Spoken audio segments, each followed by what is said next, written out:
Guys, mga kapalos, maglalakad-lakad ako dito sa dito sa tabi ng dagat, dito sa may Bulan, Sorsogon. Mag-iikot-ikot ako dito. Yan, maraming siguro parang nanguhuli ng isda doon sa dulo. Titingnan natin yun.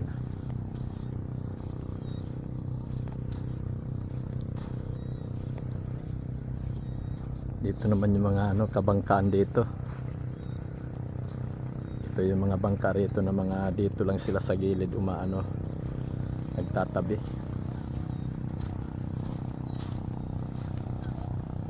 Napakaliit ngayon ng dagat kaya medyo makikita mo itong parang pinakabahura, o kaya ito yung ng dagat dito sa may sa tabi ng baybayin.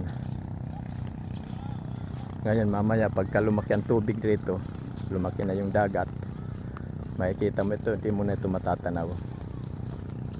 Lalo na itong mga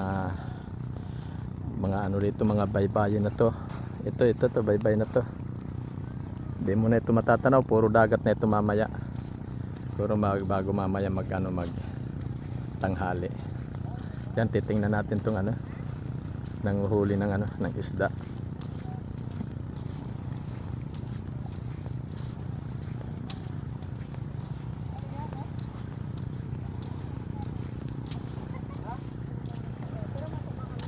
Ayan, mga nahuli Yun.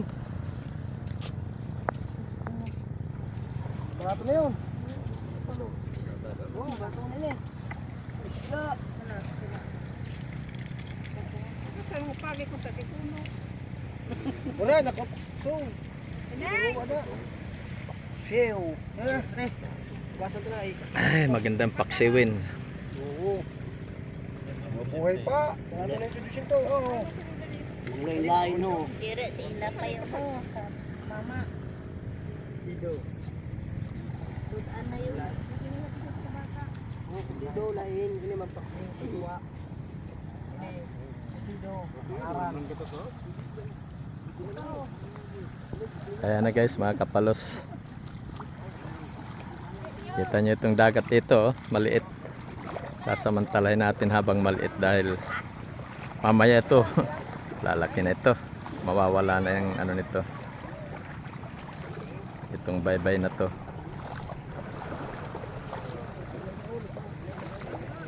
Ayan guys, dito matatanaw mo rito yung bulusan ayan yung bulusan yan. Doon naman sa dulo, ayun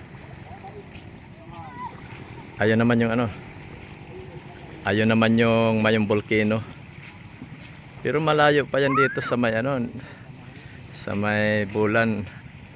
Malayo pa yung volcano na yan. Dahil yan, kung pupuntahan, kung tutusin mo, doon mo matatanaw sa may Legazpi yan. Malaking malaki yan. Pero dito natatanaw naman dito.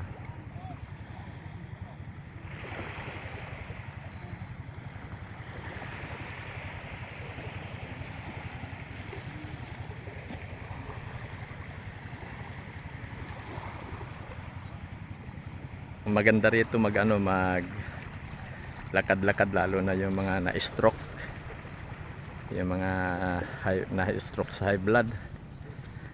Dito maganda rito maglakad-lakad, magpainit-init.